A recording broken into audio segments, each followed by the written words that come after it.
এই বাজেটটা আমি বলবো খুব দুর্দিনে খুব ব্যালেন্সড বাজেট। নমস্কার, দেখছেন দুর্নিবার বাংলা মুখোমুখি অনুষ্ঠান। আজকে পশ্চিমবাংলায় প্রথম বিজেপি সরকারের 8 মাসের জন্য পূর্ণাঙ্গ বাজেট পেশ হলো। এই পূর্ণাঙ্গ বাজেট পেশে কিন্তু গোটা পশ্চিমবাংলার বিভিন্ন শ্রেণীর মানুষ, রাজ্য সরকারি কর্মচারী থেকে শুরু করে অসংগঠিত কর্মচারী থেকে শুরু করে চাকরি ক্ষেত্রে সমস্ত ক্ষেত্রে কিন্তু বাজেটে উল্লেখ রয়েছে। এবং এই বাজেট কতটা জনমুখী বাজেট, কতটা মানুষের কাজে লাগবে এই বাজেট, গোটা বাজেট নিয়ে আজকে আমরা আলোচনা করব। আমাদের স্টুডিওতে এই মুহূর্তে পেয়েছি এমএসএমই ডিপার্টমেন্টের চেয়ারম্যান, ভারত চেম্বার অফ কমার্সের অচ্যুত চন্দ্র। তার কাছ থেকে আমরা গোটা বাজেট, আজকের যে বাজেট হলো সেই বাজেট কতটা জনমুখী হলো, বিজনেস ক্ষেত্রে এই বাজেট কতটা কাজে লাগবে, আগামী দিনে শিল্প আসার ক্ষেত্রে এই পশ্চিমবাংলায় এই বাজেট কতটা কার্যকারী হবে, সব বিষয় নিয়ে আমরা আজকে আলোচনা করবো অচ্যুত চন্দ্রের সঙ্গে। দাদা, কথায় আমি জানতে চাইবো যে এই যে বাজেট, আজকে যে বাজেট, আপনি একজন এমএসএমই শিল্পপতি বলবো, সেই জায়গা থেকে এই বাজেটটাকে কি জনমুখী বাজেট বলা যাবে? এই বাজেটটা আমি বলবো খুব দুর্দিনে খুব ব্যালেন্সড বাজেট। দুর্দিনে খুব ব্যালেন্সড বাজেট কিরম বলছি, তোমার হয়তো লোকের হচ্ছে যে এত সামাজিক টাকা কেন দিচ্ছে।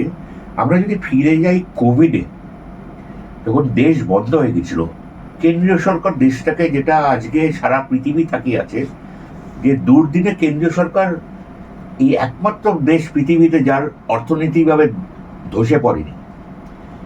কেন্দ্রীয় সরকার টাকাটা দিয়েছে সবার ব্যাংক অ্যাকাউন্টে, যাতে তারা কিনে খেতে পারে। এই যে 1.5 বছর না 2 বছর এটা করে এসছে, তারা কিনে খেতে পারে। মাস গেলে 6,000 না কত পাচ্ছিল, প্লাস চাল ডাল যা পাচ্ছিল। এই যে কিন্তু সেই থেকে আবার দোকানদাররা লাভ হতো। তো অর্থনীতিতে এই কেনা বেচাটাই হচ্ছে যেটা অর্থনীতি চলবে। তার মানে চিন্তা করো, কোভিডের সময়ও আমাদের অর্থনৈতিক পলিসি ইন্ডাস্ট্রি চালিয়ে গেছে, কিন্তু আমরা রাস্তায় লোক দেখিনি। কিন্তু আমরা যারা ইন্ডাস্ট্রি চালিয়েছি, হ্যাঁ, আমাদের অনেক প্রিকশন নিতে হয়েছিল, স্যানিটাইজ অমুকু। প্রথম কোভিডের যে 2 সপ্তাহ সব বন্ধ হয়ে গেছিল, প্রথম যখন আমাদের কাছে নোটিফিকেশন এলো যে তোমরা চালাতে পারো, এই আইন মানতে হবে। বাট সেটা আমার প্রশ্ন না। আমার প্রশ্ন হচ্ছে যে আজকে যে পরিস্থিতিতে আমাদের বাংলা আছে, আমাদের সরকার সেটা বললো যে আগে পেটগুলো ভরিয়ে অর্থনীতিটাকে চালু করো, মানুষের কাছে পয়সা পৌঁছাক। এখন আমি দেখতে চাই সরকার ইন্ডাস্ট্রিয়াল পলিসিটা তো আজকে একদিনের সব দেবে না। সেটা নিশ্চয়ই ইন্ডাস্ট্রি মিনিস্টার যিনি হবেন বা মানে মুখ্যমন্ত্রী যিনি করবেন, গভর্নমেন্টের পলিসি আশা করি আস্তে আস্তে ছাড়বে ওরা। আপনি কিছুদিন আগে এই টেবিলে বসে যখন একটি এই সরকারের উদ্যোগ বা এই সরকার কি কি দিকে কাজ করলে বণিক মহল, ব্যবসায়ী মহল এ রাজ্যের জন্য সমস্ত খরা কাটিয়ে ইনভেস্ট করবেন শিল্প ক্ষেত্রে, আজকের এই যে বাজেট দেখলেন, এই বাজেটে কোথাও গিয়ে মনে হয়েছে যে আপনি বারবার বলছিলেন যে জোর দিতে হবে ইনফ্রাস্ট্রাকচার, জোর দিতে হবে রাস্তাঘাটের উপরে, সেটার কোনো দিশা পেলেন এই বাজেটে, আজকের বাজেটে? হ্যাঁ, কিছুটা তো পেয়েছি। মানে আমরা আশা করবো না যে প্রথম এই 8 মাসের মধ্যে ওরা একটা বিশাল কিছু করবে, সেটা সম্ভবও নয়। করতে চাইলে টাকা পয়সা দেখতে হবে। তবে প্রথম বলি যে ব্যবসায়িক সুবিধার্থে ওরা 2টো জিনিস নজরে এলো। একটা হচ্ছে 100 কোটি টাকা ইনভেস্টমেন্টের জন্য ওরা, যেটা ব্যবসায়ীদের ভুগতে হতো, যে আজ এখানকার রেজিস্ট্রেশন কার, ট্রেড লাইসেন্স কার, জমির ক্লিয়ারেন্স, তো সেটা 100 কোটি টাকা হয়ে গেলে আর ডিস্ট্রিক্ট লেভেলে কোথাও যেতে হবে না, বিভিন্ন ডিপার্টমেন্টে ঘুরতে হবে না। একটা কোনো পার্টিকুলার ওরা নোডাল অফিসার তৈরি করবে, তাকে দেবে, সব হয়ে যাবে সব কাজ, যেটা অন্যান্য স্টেটে হয়। দ্বিতীয়ত যেটা একটা বড় ডিস্টার্বেন্স ছিল এখানকার, খালি টিএমসি না, তার আগে লেফট ফ্রন্ট যেমন 50 বছর ধরে, হ্যাঁ, যেটা লোকাল ডিস্টার্বেন্স, সেটা তুমি সিন্ডিকেট নাম বলো বা ক্লাব নাম বলো বা আগেকার দিনের লোকাল কমিটি, তো ওনারা দেখলাম প্রপোজাল দিয়েছে এর একটা আলাদা আইন আনছে যাতে ব্যবসায়িকটা ডিস্টার্ব না হয়। এটা একটা দুর্দান্ত স্টেপ ওনারা নিতে চলেছেন। আমার মনে হয় ব্যবসায়িক মহল খুব খুশি হবে। 3 নম্বর হচ্ছে ইনফ্রাস্ট্রাকচারে ওনাদের প্রথম দেখছিলাম পোর্ট আর লজিস্টিক হাবের জন্য ওরা প্রপোজাল দিয়েছে, মানে ওরা না, মানে অর্থমন্ত্রী প্রপোজাল দিয়েছেন। এছাড়া কিন্তু নন বিজনেস অনেকগুলো প্রপোজাল দেখছি, এয়ারপোর্ট দুটো এক্সট্রা এয়ারপোর্ট দেখছি, মেট্রো রেলের 3টে না 4টে শহরে আছে, তারপর হসপিটাল তৈরির প্রপোজাল আছে।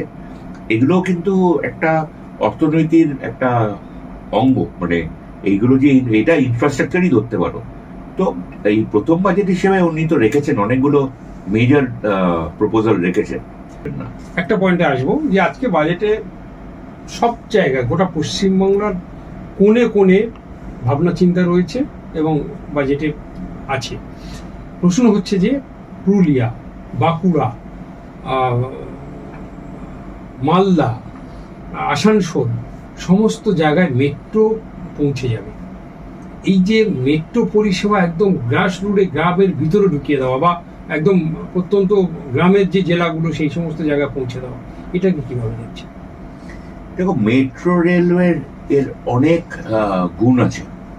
এক নম্বর হচ্ছে এই যে আমাদের দেশে এই ইরান যুদ্ধের জন্য পেট্রোলিয়াম শর্টফল হলো, হ্যাঁ, তো আজকে দেখো আমরা কলকাতা নিয়েই বলি, কলকাতায় আমরা অনেকে যারা গাড়ি চড়ি শর্ট রুটে আমরা মেট্রো নিই, কারণ গাড়ি নিয়ে আজকে যাওয়া আসাটা খুব কষ্টকর।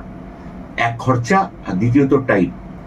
মেট্রো হচ্ছে সবচেয়ে তাড়াতাড়ি গতিতে তুমি কম খরচায় এপার ওপার করতে পারবে। দ্বিতীয়ত হচ্ছে যে পশ্চিমবঙ্গের অর্থনীতিটা যেটা 200 বছর কলকাতা কেন্দ্রিক হয়েছে, আজকে সেই অর্থনীতিটা আমরা কলকাতার বাইরে ছড়াতে পারিনি। এখনো প্রত্যেক ডিস্ট্রিক্ট থেকে কিছু মেজর কাজ হলে তাদের কলকাতায় আসতে হচ্ছে, যার জন্য কলকাতা ওভারলোডেড। তো পশ্চিমবঙ্গের অর্থনীতিটা অন্যান্য ডিস্ট্রিক্টে ডেভেলপমেন্ট এবং তার নিজস্ব অর্থনীতি, মানে তাদের এসে তাদের ছেলে মেয়েদের কলকাতায় এসে চাকরি করা বা ব্যবসা করা। আগে উনি যেরকম দুর্গাপুরে বোধহয় প্রপোজাল দিয়েছেন, মাইক্রোচিপের প্রপোজাল দিয়েছেন, তো দুর্গাপুরের অবশ্যই সেখানে একটা হাব হয়ে যাবে। আজকে আমরা যদি দেখি, ধরো মহারাষ্ট্রে ইন্ডাস্ট্রিয়াল হাব প্রচুর, নাগপুর, ঔরঙ্গাবাদ, নাসিক, পুনা, বম্বে তো ছেড়েই দাও, এরকম 8-10টা জায়গা মানে প্রত্যেকটাই এক একটা কলকাতা শহর। তো আমাদের পশ্চিমবঙ্গ অত বড় মহারাষ্ট্রের মতো জায়গা নয়, কিন্তু কমসে কম আমাদের তো যদি নর্থ সাউথ ইস্ট ওয়েস্টে 4টে বড় শহর হয়, তাহলে পপুলেশনটাও স্প্রেড হয়ে যাবে, অর্থনীতিটাও স্প্রেড হয়ে যাবে। আর সেখানকার তার জন্য করার জন্য কিন্তু এটা প্রথম স্টেপ দারুণ। লোকাল কমিউনিকেশনটা উনি জোর দিয়েছেন, লোকাল কমিউনিকেশন গুলো ইমপ্রুভ করতে হবে। তার মধ্যে এয়ারপোর্টও প্রপোজাল আছে বোধহয় 2টো না 3টে। তো ব্যবসা বাড়বে যদি কমিউনিকেশন ক্লিয়ার থাকে। আজকে যদি আমার এখন আসানসোল যেতে 6 ঘন্টা লাগে, তাহলে আমি আসানসোলে গিয়ে কোনোদিন কোনো প্রজেক্ট করবো না, কারণ আমার যেতে আসতে যদি একদিন চলে যায়, 6-12 ঘন্টা। বাজেটের একটা অংশ আমরা দেখেছি, যেটা মুখ্যমন্ত্রী শুভেন্দু অধিকারী সাংবাদিক সম্মেলন করতে গিয়ে যে প্রশ্নটা তুলেছেন যে মিড ডে মিল এবার থেকে ইসকনের পক্ষ থেকে মিড ডে মিলের খাবার পাঠানো হবে। এই নিয়ে একটা শোরগোল তৈরি হয়েছে গোটা পশ্চিমবঙ্গের জন্য। কারণ আমরা জানি ইসকনের খাবার মানে নিরামিষ, যেটা দেওয়া হতো, ডিম দেওয়া হতো, কখনো কখনো মাছ মাংস দেওয়া হতো। তো কি মনে হচ্ছে যে এইটা গোটা পশ্চিমবাংলা চালানো সম্ভব হবে? প্রথম হচ্ছে মিড ডে মিলটা হচ্ছে সরকার দিচ্ছে যারা গরিব শ্রেণীর লোকদের। আমি ধরে নিচ্ছি তারা বাড়িতে ঠিকমতো খেতে পায় না, তাই জন্য তো মিড ডে মিলটা চালু হয়েছিল, যাতে এদের খাওয়াটা দিয়ে যাতে পড়াশোনাটা করে। দ্বিতীয়ত হচ্ছে আজকে ইসকনকে দিয়ে ওনারা, মানে ইসকনের তো একটা নেটওয়ার্ক আছে, মানে লোকের খাবারটা রান্না করে পৌঁছে দেওয়া তো একটা কাজ, একটা লজিস্টিক। তো আমার কাছে ক্লিয়ার নয় ওটা ইসকনের ফাংশনটা কি, এখানে রান্না করাটাও কি ওদের কাজ, না পুরোটাই কাজ, না খালি সার্ভিস করাটা কাজ, সেটা আমার কাছে ক্লিয়ার নয়। সেটা মনে হয় মাননীয় মুখ্যমন্ত্রীর কাছে ওটা আমি ক্ল্যারিটি পাইনি।